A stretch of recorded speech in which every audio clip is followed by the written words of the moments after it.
토라 포션 26번째 쉐미니 레위기 9장 1절에서 11장 47절 말씀입니다. 8일째 되는 날에 모세가 아론과 그의 아들들과 이스라엘의 장로들을 불렀습니다. 모세가 아론에게 말했습니다. 송아지와 순양을 흠없는 것으로 한 마리씩 가져오십시오. 송아지는 죄를 씻는 속죄 제물로 바칠 것이고 순양은 태워드리는 번제물로 바칠 것입니다. 그것들을 여호와 앞에 가져오십시오. 그리고 이스라엘 백성에게 이르십시오. 속죄 제물로 바칠 순염소 한 마리를 가져오시오.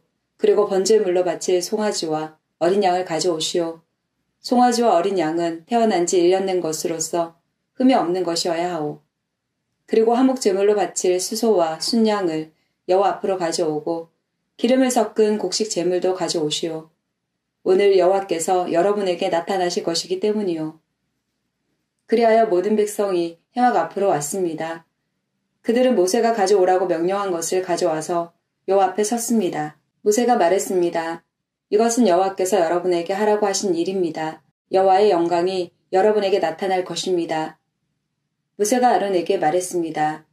제단으로 가까이 가 거기에서 속죄 제물과 번제물을 바치십시오.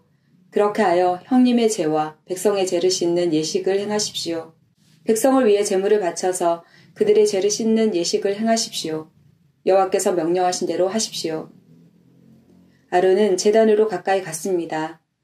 아론은 송아지를 잡아서 자기의 속죄 제물로 삼았습니다.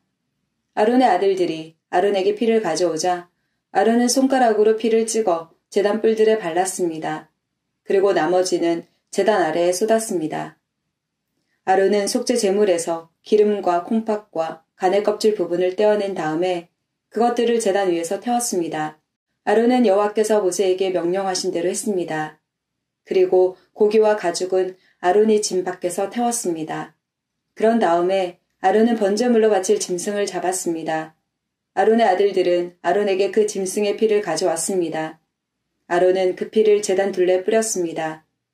아론의 아들들은 번제물의 여러 조각과 머리를 아론에게 가져왔습니다. 아론은 그것들을 제단 위에서 태웠습니다. 아론은 번제물의 내장과 다리를 씻었습니다. 그리고 그것들을 제단 위에서 태웠습니다. 그런 다음에 백성의 제물을 바쳤습니다. 아론은 백성의 속죄 제물인 염소를 잡아서 바쳤습니다. 첫 번째 속죄 제물을 바칠 때처럼 그 제물을 바쳤습니다. 그런 다음에 번제물을 가져다가 여호와께서 명령하신 대로 바쳤습니다. 아론은 곡식 제물도 제단에 가져왔습니다. 아론은 곡식을 한 움큼 지어 아침마다 규칙적으로 드리는 번제물에 더하여 제단에서 태웠습니다. 아론은 수소와 순양도 잡았습니다. 그것은 백성을 위해 바치는 화목 제물입니다. 아론의 아들들이 그 짐승들의 피를 아론에게 가져왔습니다. 아론은 그 피를 제단 둘레에 뿌렸습니다. 아론의 아들들은 또 아론에게 수소와 순양의 기름을 가져왔습니다. 그들은 기름진 꼬리와 내장을 덮고 있는 기름과 콩팥과 간의 껍질 부분도 가져왔습니다. 아론의 아들들은 그 기름을 가슴 위에 올려놓았습니다. 아론은 그 기름을 제단 위에서 태웠습니다. 아론은 가슴과 오른쪽 넓적 다리를 여호와 앞에 흔들어 바치는 요제를 위한 제물로 드렸습니다. 아론은 여호와께서 모세를 통하여 명령하신 대로 했습니다. 그런 다음에 아론은 백성을 향해 손을 들고 그들에게 복을 빌어 주었습니다. 아론은 속죄제와 번제와 화목제를 다 바쳤습니다. 그리고 나서 제단에서 내려왔습니다. 모세와 아론은 회막으로 들어갔습니다. 그들은 다시 바깥으로 나와서 백성을 축복했습니다. 그러자 여호와의 영광이 모든 백성에게 나타났습니다. 여호와에게서 불이 내려와 제단 위에 번제물과 기름을 불살랐습니다. 모든 백성이 그 모습을 보고 소리를 지르며 땅에 엎드렸습니다. 아론의 아들 나답과 아비후는 향을 피울 향로를 가지고 불을 피운 다음에 거기에 향을 얹었습니다. 하지만 그들은 모세가 사용하라고 명령한 불을 사용하지 않았습니다. 여호와 앞에서 불이 내려와 나답과 아비후를 삼켰습니다. 그래서 그들은 여호와 앞에서 죽었습니다. 그러자 모세가 아론에게 말했습니다.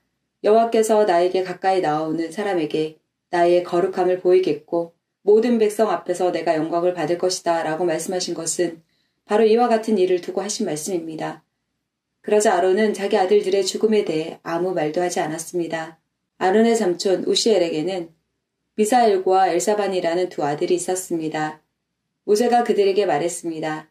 이리 와서 너희 조카들의 주검을 성소에서 거두어 진 밖으로 옮겨 가거라. 미사엘과 엘사반은 모세의 명에 따라 불타지 않고 남은 옷을 잡아 끌어 나답과 아비후의 주검을 진 밖으로 옮겼습니다. 모세가 아론과 그의 다른 아들인 엘라살과 이다말에게 말했습니다. 슬퍼하는 기색을 보이지 마십시오. 옷을 찢거나 머리를 풀지도 마십시오. 만약 그렇게 하면 그대들도 죽을 것입니다. 그리고 여호와께서는 모든 백성에게 노하실 것입니다. 하지만 그대들의 친척인 이스라엘 모든 백성은 여호와께서 나답과 아비후를 불살라 죽이신 일에 대해 슬피 울어도 괜찮습니다. 그대들은 회막을 벗어나지 마십시오. 만약 밖으로 나가면 그대들은 죽을 것입니다. 그대들은 여호와께서 특별한 기름을 부어 여호와를 섬기도록 임명하신 구별된 사람들이기 때문입니다. 아론과 엘라살과 이다말은 모세가 명령한 대로 했습니다. 여호와께서 아론에게 말씀하셨습니다. 너와 내 아들들은 회막에 들어갈 때 포도주나 독한 술을 마시지 마라. 마시기만 하면 너희는 죽을 것이다. 이것은 너희가 대대로 영원히 지켜야 할 규례이다.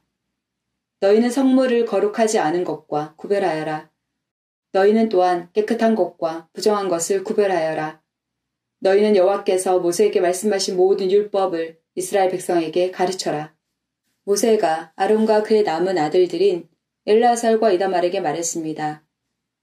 여호와께 태워드리는 화제 중 아직 남아있는 곡식 제물은 거두어서 누룩을 넣지 말고 제단 곁에서 먹으십시오. 그것은 가장 거룩한 것이기 때문입니다. 형님과 형님의 아들들은 그것을 성소에서 먹어야 합니다. 그것은 여호와께 바치는 태워드리는 화제 가운데서 형님과 형님의 아들들의 몫이기 때문입니다. 이것은 내가 여호와께 받은 명령입니다. 또한 형님과 형님의 아들, 딸들은 흔들어 바치는 가슴 부분과 높이 들어 바치는 넓적다리를 먹을 수 있습니다. 그것들은 여호와께 바쳐진 것입니다. 그것을 먹을 때는 깨끗한 곳에서 먹어야 합니다. 이스라엘 백성이 바친 화목제물 가운데서 그것이 형님 가족의 몫입니다. 백성은 불에 태워 바치는 짐승 가운데서 기름을 가져와야 합니다. 또 백성은 흔들어 바치는 가슴 부분과 높이 들어 바치는 넓적다리도 가져와야 합니다. 그것들은 여호와께 바쳐야 할 것입니다. 바치고 나면 그것들은 형님과 형님 자손의 몫이 됩니다. 이것은 여호와께서 명령하신 것입니다. 모세는 속죄 제물로 바친 염소를 찾아보았습니다. 그런데 그것은 벌써 타버리고 없었습니다. 그래서 모세는 아론의 나머지 아들들인 엘라살과 이다말에게 화를 내며 말했습니다. 너희는 왜 그 속죄 제물을 성소에서 먹지 않았느냐? 그것은 지극히 거룩한 것이다. 여호와께서는 백성의 허물을 씻어주시려고 그것을 너희에게 주셨다. 그 염소는 백성의 죄를 씻으라고 주신 염소이다. 너희는 그 염소의 피를 성소로 가져오지 않았다. 너희는 내가 명령한 대로 그 염소를 성소에서 먹었어야 했다. 그러자 아론이 모세에게 말했습니다. 저들은 오늘 자기의 속죄 제물과 번제물을 여호와께 바쳤소. 그런데도 오늘 이런 끔찍한 일이 내게 일어났소. 내가 오늘 그 속죄 제물을 먹었다면 여호와께서 그것을 더 좋아하셨겠소? 모세는 아론의 말을 듣고 그 말이 옳다고 생각했습니다. 여호와께서 모세와 아론에게 말씀하셨습니다. 이스라엘 백성에게 전하여라. 땅에서 사는 짐승 가운데서 너희가 먹어도 되는 것은 이러하다. 굽이 완전히 갈라지고 새김질 않은 짐승은 먹어라. 새김질은 하지만 굽이 갈라지지 않았거나 굽은 갈라졌지만 새김질을 하지 못하는 짐승은 먹지 마라. 낙타는 새김질은 하지만 굽이 갈라지지 않았다. 낙타는 너희에게 부정하다. 오소리도 새김질은 하지만 굽이 갈라지지 않았다. 오소리도 너희에게 부정하다. 토끼도 새김질은 하지만 굽이 갈라지지 않았다. 토끼도 너희에게 부정하다. 돼지는 굽이 완전히 갈라졌지만 새김질은 하지 않는다. 돼지도 너희에게 부정하다. 너희는 이런 짐승의 고기를 먹지 마라. 이런 짐승의 주검도 만지지 마라. 이런 짐승은 너희에게 부정하다. 물에서 사는 것 중에서 너희가 먹어도 되는 것은 이러하다. 바다나 강에서 사는 동물 가운데서 지느러미와 비늘이 있는 것은 먹어라. 그러나 물에서 사는 고깃대나 물속에서 사는 다른 모든 동물 가운데서 지느러미와 비늘이 없는 것은 바다에 살든지 강에 살든지 모두 피하여라. 너희는 그런 고기를 먹지 마라. 그런 것의 주검도 만지지 마라. 물에 사는 것 가운데서 지느러미와 비늘이 없는 동물은 피하여라. 새 가운데에서도 먹지 말아야 할 것이 있으니 이런 새는 피하여라. 너희는 독수리와 수리와 검은 수리와 솔개와 모든 소리개 종류와 모든 까마귀 종류와 타조와 올빼미와 갈매기와 모든 매 종류와 부엉이와 가마우지와 따오기와 백조와 사막 올빼미와 물수리와 고니와 외가리 종류와 오디새와 박쥐를 먹지 마라. 날개 달린 곤충 가운데서 내 발로 걷는 것은 먹지 말고 그런 것은 너희가 피하여라. 하지만 날개도 달려있고 내 발로 걷는 곤충 가운데에 발목과 다리가 있어서 땅에서 뛸 수 있는 것은 먹어라. 너희가 먹어도 되는 곤충은 모두 메뚜기 종류와 방앗개비와 귀뚜라미와 황충 종류다. 이것들 말고는 날개도 달려있고 내 발로 걷는 곤충이어도 너희가 피하여라. 그러한 곤충은 너희를 부정하게 하니 그러한 곤충의 주검을 만지는 사람은 저녁 때까지 부정할 것이다. 누구든지 그러한 곤충에 주검을 옮긴 사람은 옷을 빨아라. 그 사람은 저녁 때까지 부정할 것이다. 구분 갈라졌지만 완전히 갈라지지 않았거나 책임질을 하지 않는 짐승은 너희에게 부정하니 누구든지 그런 짐승의 주검을 만지는 사람은 부정할 것이다. 내 발로 걷는 짐승 가운데 발바닥으로 다니는 것은 너희에게 부정하니 누구든지 그런 짐승의 주검을 만지는 사람은 부정할 것이다. 그 사람은 저녁 때까지 부정할 것이다. 누구든지 그런 짐승의 주검을 옮기는 사람은 옷을 빨아라. 그 사람은 저녁 때까지 부정할 것이다. 이런 짐승은 너희에게 부정하다. 땅 위에 기어다니는 짐승 가운데 너희에게 부정한 것은 족제비와 쥐와 큰 도마뱀 종류와 수궁과 육지악어와 도마뱀과 모래도마뱀과 가말레온이다. 이런 기어다니는 짐승은 너희에게 부정하다. 누구든지 이런 짐승의 주검을 만지는 사람은 저녁 때까지 부정할 것이다. 만약 어떤 부정한 동물이 죽어서 나무 그릇이나 옷이나 가죽이나 자루 위에 떨어져 닿으면 그것도 부정하게 될 것이다. 그것이 어디에 쓰던 물건이든 다 부정하게 될 것이다. 그렇게 부정하게 된 것은 물에 담가 두어라. 그런 것은 저녁 때까지 부정하다. 저녁이 지나면 깨끗해질 것이다. 부정한 동물이 죽어서 오지 그릇에 빠지면 그릇 안에 있는 것은 무엇이든 부정하게 될 것이다. 너희는 그 그릇을 깨뜨려야 한다. 먹을 수 있는 젖은 음식이 그런 그릇에 담겼거나 마실 물이 담겼으면 모두 부정하게 될 것이다. 부정한 동물이 죽어서 어떤 물건에 떨어져 닿으면 그 물건은 부정하게 될 것이다. 만약 부정한 동물의 시체가 가마나 화로에 닿으면 너희는 그것을 깨뜨려야 한다. 그런 물건은 부정할 것이다. 그런 물건은 너희에게도 부정하다. 부정한 짐승이 물에 빠져 죽으면 물을 담고 있는 샘이나 웅덩이는 깨끗하다. 그러나 누구든지 그 안에 빠진 부정한 짐승의 시체에 닿는 사람은 부정할 것이다. 부정한 동물의 시체가 뿌리려고 따로 놓아둔 씨에 닿아도 그 씨는 깨끗하다. 그러나 그 씨가 물에 젖었을 때 부정한 동물의 시체가 그 씨에 닿으면 그 씨는 너희에게 부정하다. 너희가 먹어도 되는 동물이 죽었을 때 누구든지 그 시체에 닿는 사람은 저녁 때까지 부정할 것이다. 누구든지 그런 동물의 고기를 먹은 사람은 옷을 빨아라.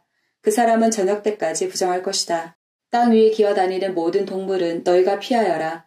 그런 것은 먹지 마라. 누구든지 그런 동물의 시체를 옮기는 사람은 옷을 빨아라. 그 사람은 저녁 때까지 부정할 것이다. 너희는 땅 위에 기어다니는 동물의 고기를 먹지 마라. 배로 기는 것도 먹지 말고 네 발로나 여러 발로 기는 것도 먹지 마라. 그것들은 피하여라. 이런 피해야 할 동물 때문에 너희도 피해야 할 사람이 되지 마라.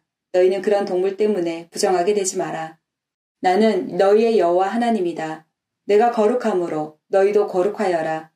그런 기는 동물 피해야 할 동물 때문에 너희를 부정하게 하지 마라. 나는 너희 하나님이 되려고 너희를 이집트에서 인도해낸 여호와이다. 내가 거룩함으로 너희도 거룩하여라. 이것은 땅 위의 모든 들짐승과 새와 물속의 모든 동물과 땅 위에 기어다니는 모든 동물에 관한 규례이다. 이것은 부정한 것과 깨끗한 것, 먹어도 되는 동물과 먹으면 안 되는 동물을 구별하기 위한 규례이다. 하프타라 사무엘하 6장 1절에서 7장 17절 말씀입니다. 다윗은 또다시 이스라엘에서 뽑힌 사람 3만 명을 모았습니다. 다윗은 그의 모든 백성들과 함께 유다의 바알레로 가서 그곳에 있는 하나님의 궤를 예루살렘으로 옮겼습니다. 그 궤는 그룹들 사이에 계신 만군의 여호와 이름으로 부르는 궤였습니다. 다윗의 부하들은 하나님의 궤를 새 수레 위에 놓았습니다. 그들은 그것을 언덕 위에 있는 아비나답의 집에서 가지고 나왔고 아비나답의 아들인 우사와 아효가 그것을 끌었습니다. 그들이 아비나답의 집에서 하나님의 궤를 싣고 나올 때에 아효가 그 앞에서 걸었습니다. 다윗과 모든 사람들은 여호와 앞에서 잣나무로 만든 온갖 악기를 연주했고 수금과 비파와 소고와 양금과 재금으로도 연주했습니다.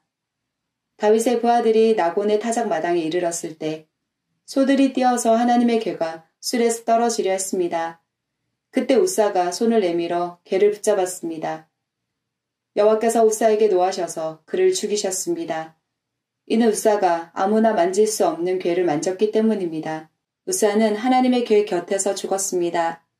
다윗은 여호와께서 우사를 죽이신 일 때문에 화가 났습니다.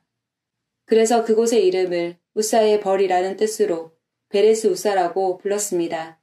오늘날도 그 이름이 남아 있습니다. 다윗은 그날부터 여호와를 무서워했습니다. 다윗은 이래서야 어떻게 여호와의 궤를 무사히 옮길 수 있겠느냐고 말했습니다.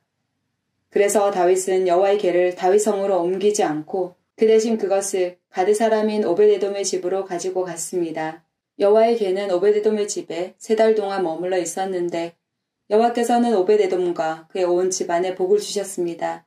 백성들이 다윗에게 말했습니다. 여호와께서는 오베데돔의 집에 복을 주셨습니다. 그에게 속한 모든 것이 복을 받았습니다. 이것은 하나님의 궤가 그곳에 있었기 때문입니다. 그 이야기를 들은 다윗은 기쁜 마음으로 오베데돔의 집으로 가서 하나님의 궤를 가지고 다윗성으로 올라갔습니다. 여호와의 궤를 나르는 사람들이 6걸음을 걸었을 때 다윗은 소와 살진 송아지를 제물로 바쳤습니다. 그리고 나서 다윗은 여호와 앞에서 온 힘을 다해 춤을 추었습니다. 다윗은 거룩한 배 에봇을 입고 있었습니다. 다윗과 모든 이스라엘 백성들은 기쁨으로 소리를 질렀습니다. 그들은 여호와의 궤를 성으로 가지고 들어가면서 나팔을 불었습니다. 여호와의 궤가 다윗 성으로 들어올 때에 사울의 딸 미갈이 창에서 보고 있었습니다. 미갈은 다윗이 여호와 앞에서 뛰며 춤추는 것을 보고 다윗을 깔보았습니다. 다윗은 여호와의 궤를 위한 장막을 세웠습니다. 그리고 이스라엘 백성은 여호와의 궤를 장막 안의 제자리에 두었습니다. 다윗은 태워드리는 제사인 번제와 화목제를 여호와 앞에 드렸습니다. 다윗은 번제와 화목제를 바치고 나서 만군의 여호와 이름으로 백성을 축복했습니다. 다윗은 빵 한 조각과 고기 한 점과 건포도 과자 한 개씩을 남자든지 여자든지 모든 이스라엘 사람에게 나눠 주었습니다. 그러자 모든 백성들은 집으로 돌아갔습니다. 다윗은 자기 집 사람들을 축복하기 위해 집으로 돌아갔습니다. 그런데 사울의 딸 미갈이 다윗을 맞으러 나와서 말했습니다. 오늘은 이스라엘의 왕이 체면을 잃었군요. 당신은 당신 신하들의 여종이 보는 앞에서 몸을 드러내었어요. 당신은 부끄러움도 모르고 몸을 드러내는 바보 같았어요. 다윗이 미갈에게 말했습니다. 나는 여호와 앞에서 그런 일을 했소. 여호와께서는 당신 아버지가 아니라 나를 선택하셨소. 여호와께서는 사울의 집안 사람 중에서 그 누구도 선택하지 않으셨소. 여호와께서는 나를 여호와의 백성인 이스라엘의 지도자로 세워주셨소. 그러므로 나는 여호와 앞에서 즐거워할 것이요. 앞으로 더 낮아져서 체면을 잃는 일이 많을지라도 여호와 앞에서는 그렇게 되고 싶소. 그러나 당신이 말한 그 여종들은 나를 존경할 것이요. 이런 일 때문에 사울의 딸 미갈은 죽는 날까지 자식을 낳지 못했습니다. 다윗 왕은 자기 왕궁에서 살았습니다. 그리고 여호와께서는 주변의 모든 원수를 막아주셔서 다윗에게 평화를 주셨습니다. 다윗이 예언자 나단에게 말했습니다. 나는 백향목으로 지은 왕궁에 살고 있는데 하나님의 궤는 아직도 장막 안에 있소. 나단이 다윗 왕에게 말했습니다. 가셔서 무엇이든지 왕의 뜻대로 하십시오. 여호와께서는 왕과 함께 계십니다. 그러나 그날 밤에 여호와께서 나단에게 말씀하셨습니다. 가서 내 종 다윗에게 이렇게 전하도록 해라. 너는 내가 살 집을 지을 사람이 아니다. 나는 이스라엘 백성을 이집트에서 이끌어낼 때부터 지금까지 장막을 내 집으로 여기면서 옮겨 다녔다.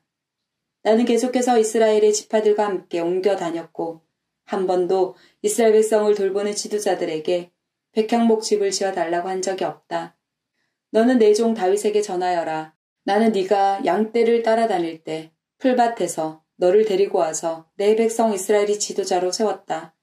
나는 네가 어디로 가든지 너와 항상 함께 있었고 너를 위해 내 원수들을 물리쳐 주었다. 나는 너를 이 땅 위에 위대한 사람들만큼 유명하게 해줄 것이다. 그리고 내 백성 이스라엘을 위해 한 곳을 정하여 거기에서 내 백성들이 정착하여 자기들 집에서 살 수 있게 하겠다. 악한 백성이 전처럼 그들을 괴롭히지 못할 것이다. 그래서 그들이 더 이상 옮겨 다니지 않게 하겠다. 내가 사사들을 세워 나의 백성을 다스리게 했던 때와는 다르게 나는 너희 모두 원수들을 물리쳐 너에게 평화를 줄 것이다. 또 나는 내 자손들이 너의 뒤를 이어 이스라엘 왕이 되게 할 것이다. 네가 나이 많아 죽을 때에 나는 너의 몸에서 태어날 아들들 중 하나를 왕으로 세워 그의 나라를 굳건하게 해주겠다. 그리고 바로 그가 나를 위해 성전을 지을 것이다. 나는 그의 나라를 영원히 강하게 만들 것이다. 나는 그의 아버지가 되고 그는 나의 아들이 될 것이다. 만일 그가 죄를 지으면 다른 사람을 채찍과 막대기로 삼아 그에게 벌을 줄 것이다. 그러나 나의 사랑과 자비를 거둬들여 사울에게서 마음을 돌렸던 것처럼 너의 아들에게서는 나의 사랑을 거둬들이지 않을 것이다. 너의 지방과 너의 나라는 내 앞에서 영원히 이어질 것이다. 나단은 자기가 들은 모든 말을 다윗에게 전했습니다. 브릿하다샤 마가복음 9장 2절에서 13절 말씀입니다. 6일 뒤에 예수님께서 베드로, 야고보 그리고 요한을 데리고 높은 산에 올라가셨습니다. 이 제자들 앞에서 예수님의 모습이 변화하였습니다. 예수님의 옷이 하얗게 빛났습니다. 세상에 어떤 사람도 그렇게 희게 빨 수 없을 정도로 새하얗게 되었습니다. 엘리야가 모세와 함께 제자들 앞에 나타나 예수님과 더불어 말씀을 나누었습니다. 베드로가 예수님께 말했습니다. 선생님, 우리가 여기 있는 것이 좋겠습니다. 우리가 천막 셋을 세우겠습니다. 하나는 선생님을 위해, 하나는 모세를 위해, 그리고 또 하나는 엘리야를 위해서입니다. 베드로는 무엇을 말하는지 알지 못했습니다. 왜냐하면 그들이 두려움에 빠져 있었기 때문입니다. 구름이 그들을 덮었습니다. 그리고 그 구름 가운데서 목소리가 들렸습니다. 이 사람은 내가 사랑하는 아들이다. 그의 말을 들어라. 그 즉시 제자들이 주위를 둘러보았습니다. 그러나 예수님 외에는 아무도 볼 수 없었습니다. 예수님께서 제자들과 함께 산 아래로 내려오시면서 인자가 죽은 자 가운데서 다시 살아나기 전까지는 그들이 본 것을 아무에게도 말하지 말라고 명령하셨습니다. 제자들은 아무에게도 말하지 않았습니다. 그러나 제자들은 죽은 자 가운데서 다시 살아난다는 것이 무슨 뜻인가 서로에게 물었습니다. 제자들이 예수님께 물었습니다. 어째서 율법학자들은 엘리야가 먼저 와야 한다고 말을 합니까? 예수님께서 대답하셨습니다. 엘리야가 먼저 와서 모든 것을 회복시킨다. 그런데 인자가 많은 고통을 받고 멸시를 받을 것이라고 기록된 것은 어찌 된 것이냐? 내가 너희에게 말한다. 엘리야는 이미 왔다. 그런데 성경에 글을 두고 쓰여진 것처럼 사람들이 그를 자기들 마음대로 대했다.